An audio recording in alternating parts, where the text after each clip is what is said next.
શું તમે કલ્પના કરી શકો છો કે દુનિયાની સૌથી શક્તિશાળી જાસૂસી સંસ્થા CIAને પણ ભારતના પ્લાનની ગંધ ન આવી?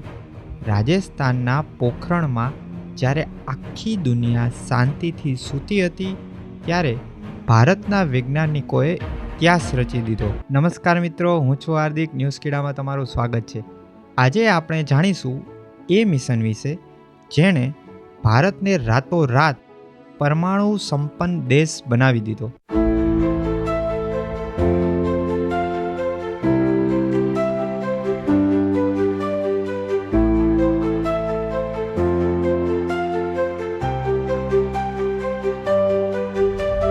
Today, at 15:45 hours, India conducted 3 underground nuclear tests in the Pokhran range. વાત છે 1990ના દાયકાની.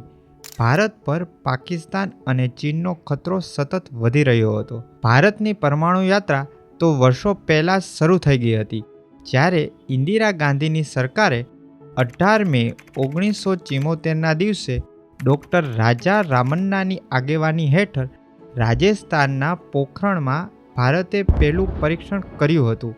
આ મિશનને સ્માઇલિંગ બુદ્ધા નામ આપવામાં આવ્યું હતું. તે દિવસે બુદ્ધ પૂર્ણિમા હતી, એટલે જ આ શાંતિપૂર્ણ પરમાણુ પરીક્ષણને આ નામ આપવામાં આવ્યું હતું, જેમાં 6 થી 10 કિલોટન પ્લુટોનિયમ ઉપકરણોનો ઉપયોગ થયો હતો.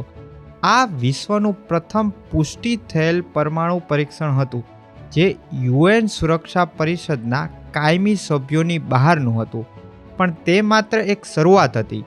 ભારતને એક એવી શક્તિની જરૂર હતી જે દુનિયાને બતાવી શકે કે આપણે કોઈનાથી દબાશું નહીં. 1998માં વડાપ્રધાન અટલ બિહારી વાજપેયીની સરકારે ઓપરેશન શક્તિ પાર પાડવાનો સાહસિક નિર્ણય લીધો. આ મિશનને ગુપ્ત રાખવું એટલે લોઢાના ચણા ચાવવા જેવું અઘરું હતું. સૌથી મોટો પડકાર હતો આકાશમાં ફરતા અમેરિકાના જાસૂસી સેટેલાઇટ્સ, જે પોખરણની ધરતી ઉપર એક નાનકડી હલચલ પણ પકડી પાડી શકતા હતા. આથી ભારતીય વૈજ્ઞાનિકોએ સેનાના યુનિફોર્મ પહેર્યા અને એકબીજાને કોડ નેમ આપ્યા. ડૉક્ટર APJ અબ્દુલ કલામ અને ડૉક્ટર R ચિદમ્બરમ આ મિશનના મુખ્ય સૂત્રધાર હતા. ડૉક્ટર કલામનું નામ મેજર જનરલ પૃથ્વીરાજ રાખવામાં આવ્યું. વૈજ્ઞાનિકો રાત્રે કામ કરતા અને દિવસ દરમિયાન બધું એમ જ ગોઠવી દેતા કે ઉપરથી જોતા બધું જ સામાન્ય લાગે. રેતીના ઢગલાઓ એવી રીતે બનાવ્યા કે સેટેલાઇટને લાગે આ તો માત્ર પવનથી થયેલી હલચલ છે. 11 મે 1998 બપોરના 3:45 પોખરણના રણમાં એક જોરદાર ધડાકો થયો અને જમીન ધ્રુજી ઉઠી. ભારતે એકસાથે 3 પરમાણુ પરીક્ષણો કર્યા, શક્તિ 1, શક્તિ 2 અને શક્તિ 3, જેમાં 45 કિલોટનનું એક થર્મોન્યુક્લિયર ઉપકરણ અને 15 કિલોટનનું એક ફિઝન ઉપકરણ સામેલ હતું.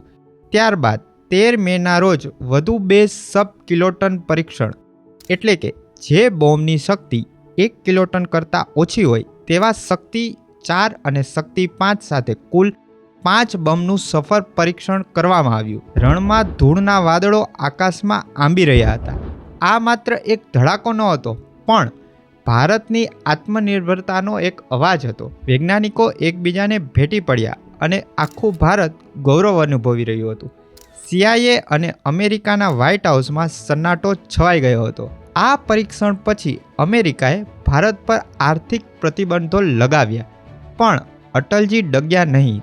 તેમણે સંસદમાં ગર્જના કરી કે ભારત પોતાની સુરક્ષા માટે કોઈ પણ હદ સુધી જવા તૈયાર છે. આ પરીક્ષણે ભારતને પરમાણુ ક્લબમાં સામેલ કર્યું અને દુનિયાને બતાવ્યું કે આપણે શાંતિપ્રિય છીએ, પણ નબળા નથી.